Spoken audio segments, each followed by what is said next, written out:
what is viral fever, what is viral illness, what are these viruses and the bacteria and what they can do to our body. Is this really important for a common patient or a common person to know about the viral illness and have a proper knowledge to treat that?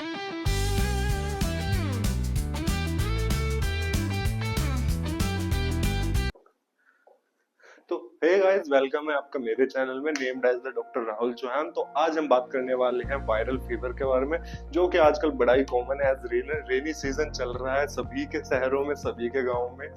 तो सबसे बड़ी जो common disease और हमें illness देखने को मिल रही है आजकल कॉमन पॉपुलेशन में, वो है सीजनल वायरल फीवर, जो कि हर साल आता ही आता है। जब भी सीजन चेंज होते हैं, वायरसेस जो है हमारी बॉडी को इन्फेक्ट करना स्टार्ट करते हैं ज्यादा से ज्यादा उसमें, और ज्यादा से ज्यादा पॉपुलेशन बीमार होनी स्टार्ट होती है। तो हम बात करते हैं वायरल फीवर के बारे में। तो वायरल फीवर होता क्या है? वायरल फीवर वो फीवर है या वो इलनेस है जो कि एक वायरस के इन्फेक्शन की वजह से होती है, ना कि बैक्टीरियल इन्फेक्शन की वजह से। तो बैक्टीरिया और वायरस हमारे कॉमन एनवायरनमेंट में, हमारी बॉडी के अंदर लाखों में, मिलियंस की तादाद में मौजूद होते हैं, लेकिन हम बीमार नहीं पड़ते हैं ड्यू टू आवर इम्यूनिटी। तो जब भी हमारी इम्यूनिटी वीक होती है, एज ए सीजन चेंज होता है, या फिर जो वायरस में कुछ वेरिएबिलिटी आती है इन्फेक्ट करने की, जो उनके जो इन्फेक्ट करने की बॉडी के, हमारी ह्यूमन बॉडी को, वो चेंज होती रहती है, काफी म्यूटेशन होती है वायरस के जीनोम्स में। तो सबसे बड़ा जो कॉमन है इन्फ्लुएंजा वायरस, जो कि बहुत ही म्यूटेट, बहुत ही बार इसके अंदर चेंजेस आते रहते हैं, और ये डिफरेंट तरीके से बॉडी को इन्फेक्ट करने से बाज नहीं आता है। बड़ा ही कॉमन वायरस है, लेकिन जो 99% ये इसका इन्फेक्शन होता है, बड़े लिमिटेड टाइम के लिए होता है, और एक बॉडी के अंदर इसे एक मान लीजिए आप एक लाइफ पाथ चलता है कि बॉडी को इन्फेक्ट करेगा, बॉडी के अंदर सिम्टम्स आएंगे, और फिर बॉडी हमारी इम्यूनिटी की वजह से रिकवरी मोड पे चली जाएगी, जिसका टाइम पीरियड होता है कॉमनली 3 से 5 दिन या 6 से 7 दिन तक खींच सकते हैं। उतने एक हफ्ते के अंदर बंदा ठीक हो जाता है बिल्कुल इस कॉमन वायरल इन्फेक्शन की वजह से। हालांकि वायरल इन्फेक्शन और भी हैं, जैसे कि डेंगू, रोटा वायरस, कई है, मतलब सैकड़ों हजारों लाखों वायरस हैं, जो अलग अलग तरीके से, सबके अलग अलग मेकअप है कि ऐसे बॉडी में इन्फेक्शन प्रोड्यूस करना और ये बॉडी के सिम्टम्स आने हैं। क्योंकि जब हमारी इम्यूनिटी वायरस को खत्म करने के लिए लड़ती है वायरस से, तो उसके साइड इफेक्ट में जो सिम्टम्स आते हैं कि टेम्परेचर इंक्रीज होता है या और अदर बॉडी के अंदर इन्फ्लेमेशन होती है, कफ कोल्ड आता है, वो उस वजह से आते हैं कि बॉडी हमारी बचाने की कोशिश कर रही है हमें वायरस से। इस वजह से बॉडी कुछ सिम्टम्स प्रोड्यूस कर रही है, जो कि सिम्टम्स बड़े ही कॉमन है। High grade fever, general body ache, headache, weakness and the cough and the cold. बड़ा ही देखने को मिला है कि शुरू के 2 से 3 दिन, 4 दिन तक हाई ग्रेड फीवर रहता है, ज्यादातर 101, 102, 103 फ़ारेनहाइट डिग्री टेम्परेचर तक चला जाता है। Even after the medication and the treatments, थोड़े टाइम के लिए वो नीचे आता है, फिर दोबारा आधे घंटे के बाद, 1 घंटे के बाद टेम्परेचर राइज करना स्टार्ट कर देता है। तो हमें बिल्कुल नहीं घबराना है, उसकी लाइफ साइकिल टाइम पीरियड ही 3 से 5 दिन का या 6 दिन का है, तो वो ऑटोमेटिकली सेटल डाउन हो जाना है। हमने करना क्या है कि अगर हमें फीवर हो रहा है या वायरल फीवर हमें हो गया है इस सीजन में, हमारा जो ट्रीटमेंट हमें अपनाना है वो है प्रॉपर बेड रेस्ट। हमें कोई भी स्ट्रेनस एक्सरसाइज नहीं करनी है, ज्यादा हैवी काम नहीं करना है, ज्यादा देर खड़े नहीं रहना है या ज्यादा देर बैठे नहीं रहना है। हमें एक जगह लेट के या बैठ के रेस्ट करना है, और प्रॉपर अपनी डाइट लेनी है, खाना अच्छे से खाना है, पानी ज्यादा पीना है, सूप्स पीने हैं, गार्गल्स करने हैं, जो कि हमारे 3 से 5 दिन हमारे निकल जाएंगे रेस्ट करके। बॉडी जल्दी रिकवर करेगी, बॉडी को प्रॉपर रेस्ट मिलेगा, तो हमारी कॉम्प्लिकेशन होने के चांसेस भी काफी कम हो जाते हैं। तो सबसे पहले हम बात करते हैं बेड रेस्ट की। बेड रेस्ट आपको पता ही है, ज्यादा एक्सरसाइज या फिर ज्यादा स्ट्रेनस काम छोड़ के घर में कोई भी अगर बीमार है तो उसको एक प्रॉपर रेस्ट करने का टाइम दे। आपकी अगर मदर्स हैं, सिस्टर्स हैं जो घर का काम करती हैं या सर्विस भी करती हैं, आप कोशिश करें कि उनको उस टाइम पीरियड के दौरान शुरू के 3 से 5 दिन तक प्रॉपर रेस्ट दें। दूसरी बात आती है हाइड्रेशन।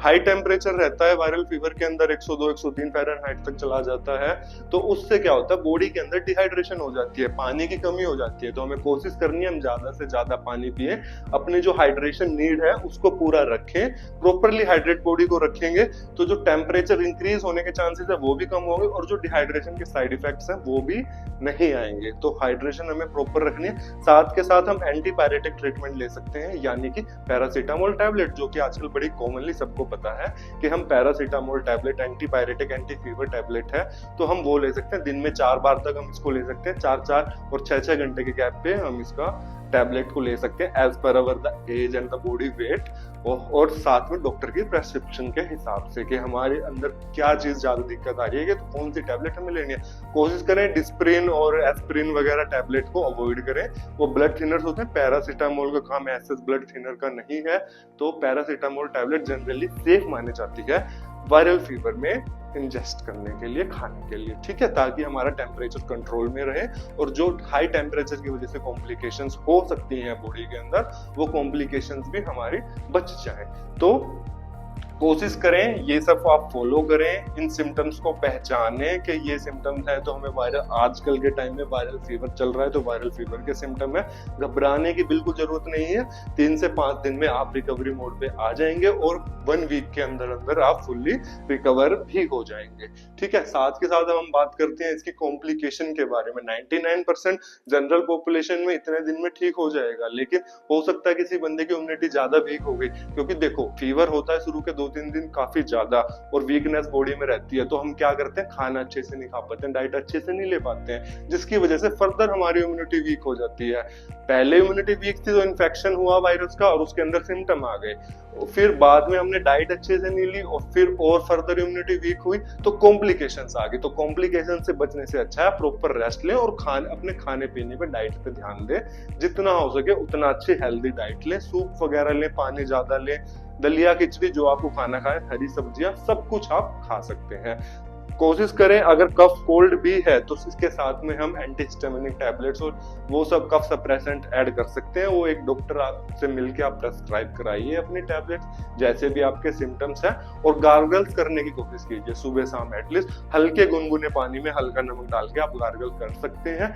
ये एक टिप एक कॉमन पर्सन के लिए भी है, जिसको वायरल फीवर नहीं हुआ है वो भी सुबह शाम अगर गार्गल्स करता है तो चांसेस कम हो जाते हैं उसको कोई भी थ्रोट इन्फेक्शन या फिर फ्लू के सिम्टम्स आने में। तो कोशिश करें गार्गल्स आप करते रहें, प्रॉपर हाइड्रेटेड रहें, डाइट अच्छी रखें। जो लोग इन्फेक्टेड हो चुके हैं वो रिकवरी में उनको हेल्प मिलेगी, और जो इन्फेक्टेड नहीं है, जो बचे हुए हैं, उनकी इम्यूनिटी बूस्ट होगी अच्छी डाइट लेने से और प्रॉपर हाइड्रेटेड रहने से, वो बचे रहेंगे वायरल इन्फेक्शन से। तो अभी हम बात करते हैं कॉम्प्लिकेशंस की।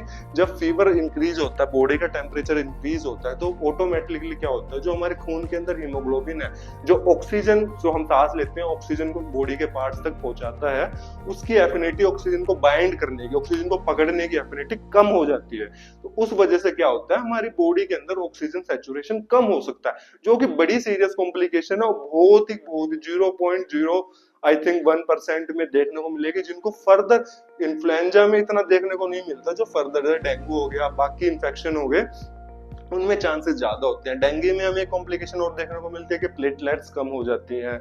तो प्लेटलेट्स कम होंगी तो हमारी all over the body requirement जो बॉडी की है, या जो मेटाबॉलिज्म हमारी चल रही है, रिएक्शंस हो रही हैं, जो फिजियोलॉजिकल हमारी बॉडी के प्रोसेस चल रही हैं, वो उन पे इफेक्ट डालेगी और हमारी ब्लीडिंग टेंडेंसी इंक्रीज होगी। तो सेकंड कॉम्प्लिकेशन वो है, वो डेंगू फीवर में और अदर वायरल इन्फेक्शन में देखने को मिलती है। ऑक्सीजन की सैचुरेशन कम होना, सांस आने में दिक्कत होना, एक one of the common complication हम कह सकते हैं, लेकिन कॉमन कॉम्प्लिकेशन फिर भी काफी कम। क्यों कम? क्योंकि ये इतने दिनों में 99.9% वायरल इन्फेक्शन ठीक हो जाते हैं। अगर किसी को सही में सांस लेने में दिक्कत हो रही है, कहीं से ब्लीडिंग की टेंडेंसी दिख रही है कि हमारी ब्लीडिंग आ रही है, गम्स में ब्लीडिंग आ रही है, तो आप डॉक्टर से मिले और इन कॉम्प्लिकेशंस पे आप उनसे बात कर सकते हैं। अब दूसरी बात आती है कि हमें एंटीबायोटिक ऐड करनी चाहिए वायरल फीवर में या नहीं करनी चाहिए। तो जैसे कि मैंने आपको बताया, एक वायरल इन्फेक्शन है तो एंटीबायोटिक होती है बैक्टीरिया को खत्म करने के लिए, उसको मारने के लिए। तो एंटीबायोटिक का वायरल इन्फेक्शन में एज सच कोई यूज नहीं है, लेकिन फिर भी हमने देखा होगा, इवन मैं खुद भी अपने पेशेंट्स में कई बार एंटीबायोटिक ऐड करता हूँ। माइल्ड एंटीबायोटिक ऐड करते हैं। क्यों ऐड करते हैं? जब हमारे इन्फेक्शन को या फीवर को 2 से 3 दिन हो जाते हैं, उसके बाद हाईली चांसेस हो जाते हैं कि सेकेंडरी बैक्टीरियल इन्फेक्शन बॉडी के अंदर आ जाए, क्योंकि इम्यूनिटी हमारी वीक हो रही है, हम खाना कम खा पा रहे हैं, हमारी बॉडी का टेम्परेचर राइज है, हमारे जो मेटाबॉलिज्म है वो गड़बड़ा गया है, तो जो एनवायरनमेंट के बैक्टीरिया हो सकता है वो जब हमारी बॉडी के अंदर जाएंगे वो सेकेंडरीली इन्फेक्ट कर दें बॉडी को, और उस वजह से हम ब्लड टेस्ट में भी हमारी सीरीज काफी ऊपर नीचे होती है, टीएलसी काउंट इंक्रीज हो जाता है, तो वो सब हमें देखते हुए कई बार एंटीबायोटिक ऐड करनी पड़ती है। लेकिन इसका मतलब ये नहीं है अभी हमें 2 घंटे पहले फीवर हुआ है और अभी हम एंटीबायोटिक ऐड कर रहे हैं, बिल्कुल भी नहीं। एक हमें जुडिशियस यूज करना होता है एंटीबायोटिक्स का, वो सिर्फ आप डॉक्टर की एडवाइस से ही कीजिए। और आपको लग रहा है कि 2 से 3 दिन 4 दिन हो गया मेरे फीवर को और मुझे और भी दिक्कतें आनी स्टार्ट हो गई है, तो सेकेंडरी इन्फेक्शन से बचने के लिए या सेकेंडरी बैक्टीरियल इन्फेक्शन को ठीक करने के लिए हम एंटीबायोटिक ऐड करते हैं। वो आप डॉक्टर की सलाह से ही आप कर सकेंगे। आपने खुद अपने लेवल पे आप सिर्फ ये कर सकते हैं, बेड रेस्ट अच्छे से लीजिए, बेड रेस्ट नहीं तो नॉर्मल रेस्ट आप अच्छे से लीजिए, हाइड्रेटेड रखिए बॉडी को, और अपना फीवर अगर ज्यादा है तो ठंडे पानी की पट्टियां कर सकते हैं और पैरासीटामोल टैबलेट खा सकते हैं। तो होपफुली मैं सोच रहा हूँ कि इस इंफॉर्मेशन से आपको काफी हेल्प मिलेगी जो जिन बंदों को इस चीज की जानकारी नहीं है। साथ ही अगर आप डॉक्टर से कंसल्ट करना चाहते हैं तो बिल्कुल कीजिए, सबसे अच्छी एडवाइस यही है कि आप पहले डॉक्टर से कंसल्ट कीजिए, उसके बाद सारे ट्रीटमेंट फॉलो कीजिए। बस हमारी वीडियो का मोटिव यही है कि आप बिल्कुल घबराए नहीं, 3 से 4 दिन 5 दिन 6 दिन में रिकवरी आराम से हो जाएगी। ओके।